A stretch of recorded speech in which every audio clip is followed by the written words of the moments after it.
विकतच्या chips खाल्ल्याने तुमचा घसा बसतो? तर मग ही झटपट सोपी रेसिपी तुमच्यासाठी. अगदी कमी मेहनतीत, कमी वेळेत, कमी तेलकट, मस्त क्रिस्पी क्रंची बनाना चिप्स बनवायला अगदी सोपे. तर इथं ही कच्ची केळी घेतली आहे. सगळ्यात पहिल्यांदा आपण इथं केळीचं साल काढून घेऊयात.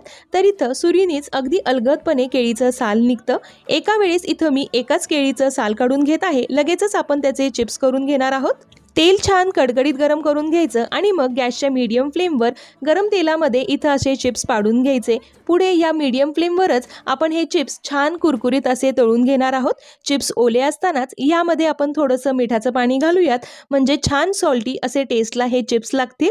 चिप्स तळताना गॅसची फ्लेम कमी जास्ती करायची नाही. हाय फ्लेमवर चिप्स तळले की ते करपतील आणि मग टेस्टलाही करपट लागतील.